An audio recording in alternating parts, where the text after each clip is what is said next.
آج محترم عمران خان صاحب کی تاریخ تھی جو چیف جسٹس اسلام آباد ہائی کورٹ کی ڈویژن بینچ کے پاس لگی ہوئی تھی. 12 بجے کا ٹائم تھا. 12 بجے سے ہم 1:45 بجے تک بیٹھے رہے اور پسینے میں شرابور ہو کر بیٹھے رہے. کبھی ایسا نہیں ہوا کہ بالا عدالتوں میں وقت دیا جائے اور اس وقت کے برعکس جو ہے یہ میجسٹریٹوں میں تو ہوا کرتا تھا کہ چیمبر میں ریٹائرنگ روم میں بیٹھ کے چائے پیتے رہتے تھے یا ٹی وی دیکھتے رہتے تھے. ہائی کورٹوں میں کبھی ایسا نہیں ہوا تھا. میں نے شکایت بھی برملا کی, اگرچہ چیف جسٹس صاحب نے اس کی معذرت کی, لیکن میں نے کہا جی یہ کرٹسیز ختم ہو گئی ہیں. ہم آپ کی عزت کرتے تھے, آپ کو ہمارا عزت بھی ملحوظ ہونی چاہیے. ہم پسینے سے شرابور ہو کر جو ہے یہاں 2 گھنٹے سے بیٹھے ہوئے ہیں اور آپ نے جو ہے ٹائم دے کے ابھی نہیں آئے. اور پھر میں نے ان کو بتایا کہ خان صاحب کے ساتھ یہ ایڈیشنل سیشن جج جیل میں گیا ہے انسپیکشن کرنے کے لیے, اور اس نے لکھا ہے کہ خان کے کمرے کے باہر جو ہے وہ لگا ہوا تھا کیمرہ لگا ہوا تھا, جو ان کو نہانے کی جگہ اور جو ان کو انخلا کی جگہ تھی وہ کھلی تھی.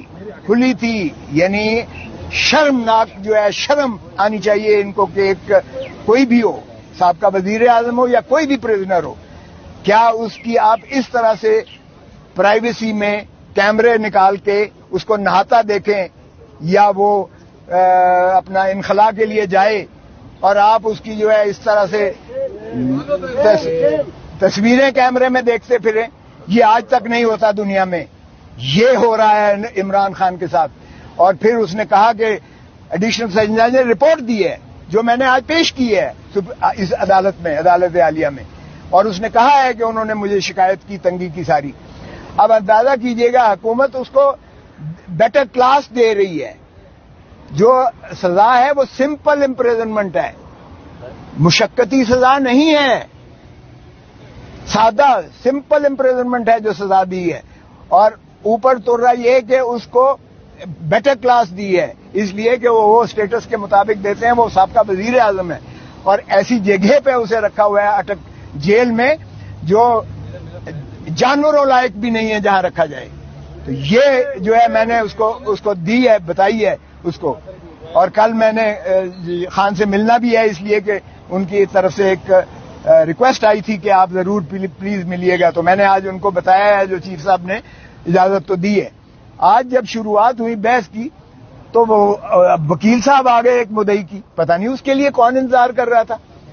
مدعی کے وکیل صاحب وہ ہیں جو میرے شاگرد کے شاگرد ہیں, جو وزیر قانون کے, اور ماشاءاللہ وہ شروع دن سے, پہلے دن سے وہ وکیل ہیں مدعی کے, پہلے دن سے الیکشن کے وہ سارے ٹرائل میں موجود ہیں, اور کہتے ہیں جی مجھے تیاری کے لیے وقت چاہیے.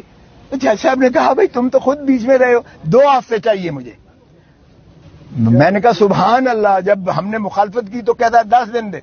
تو پھر میں نے کہا جناب جج صاحب بہت اولیاء, اس دن جب میں نے پہلے دن آپ کو بحث کی تھی, آپ نے اپیل سماعت کے لیے منظور کی تھی, اسی دن آپ کو معطل کر دینی چاہیے تھی سزا, اسی دن آپ کو سسپینڈ کر دینی چاہیے تھی سزا.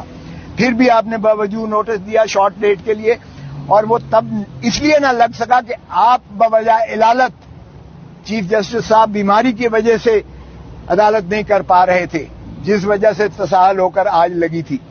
میں نے کہا جی یہ تو نہیں ہو سکتا, اس لیے کہ یہ آپ میری زندگی کا حق مجھ سے چھینا لیں, جو اللہ کے ہاتھ دی ہوئی ایک انعام ہے انسان کو, اور آئین میں اس کا تحفظ کیا گیا ہے, آئین میں اس کا تحفظ کیا گیا ہے.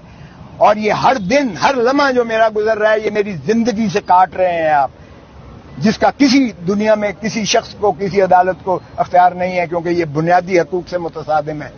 اور میں نے کہا جی یہ دیکھیں کہ فساد کی سب سے بڑی جڑ, اس سارے گناہ کی جو ایک شاخسانہ ہے وہ تو ہے الیکشن کمیشن آف پاکستان, جس نے یہ فیصلہ دیا کہ عمران خان جو ہے وہ 62-63(1) میں یہ ڈسکوالیفائی ہو گئے ہیں, یہ نااہل ہو گئے ہیں, اور آگے لکھ دیا کہ ان کے خلاف جو ہے فوجداری مقدمہ بھی قائم کیا جائے. اچھا اب اندازہ کریں کہ وہ آرڈر لاہور ہائی کورٹ میں چیلنج ہوا اور اس میں ایڈمٹ ہو گیا ہے, اور اس میں کہا گیا کہ کوئی اس کے خلاف کارروائی نہیں کی جائے گی, کوئی کارروائی نہیں کی جائے گی اس کے پاداش میں. اور دیکھیں کتنے کھلے ننگے طور پر اس کا پروسیکیوشن بھی ہوئی اور سزا بھی ہوگی. اور پھر میں نے کہا جی آپ جورسڈکشنل انکیپیسٹی ہے. اس عدالت کو اختیار ہی نہیں تھا ایڈیشنل سیشن جج کو یہ کیس سننے کا، اس لیے کہ سیکشن 193 CRPC کہتا ہے کہ کوئی سیشن کورٹ براہ راست کوئی کیس نہیں سن سکتا. وہ میجسٹریٹ کے پاس جاتا ہے، میجسٹریٹ ریفرل کرتا ہے 193 میں کورٹ آف سیشن اگر ہو. اور میں نے 2022 سپریم کورٹ منتھلی ریویو کا حوالہ دیا ایگزیکٹ اسی نقطے پر انہوں نے سیشن کے آرڈر کو سیٹ اسائڈ کر دیا ایگزیکٹ اسی پر. تو پھر میں نے کہا جی یہ تو سارا ٹرائل ہی جو ہے غیر آئینی ہے اور یہ اس کی سزا جو ہے وہ کالعدم ہے اور یہ نان ایسٹ ہے. پھر میں نے کہا جی دوسری بات یہ ہے کہ یہ کمپلینٹ جو مدعی کیا گیا ہے ڈسٹرکٹ الیکشن آفیسر وہ کر ہی نہیں تھا سکتا کمپلینٹ جو ہے یہ الیکشن ایکٹ کے تحت، کیونکہ اس میں election commission of Pakistan complaint کر سکتی ہے یا الیکشن کمیشن آف پاکستان کسی کو ڈیلیگیٹ کر سکتی ہے. یہاں سیکٹری الیکشن کمیشن نہیں ہے. سیکٹری وہ ایک ملازم ہوتا ہے، وہ کمپلینٹ جو ہے کر رہا ہے، وہ کیسے کر سکتا ہے؟ نہ اس کو کوئی ڈیلیگیشن ہے.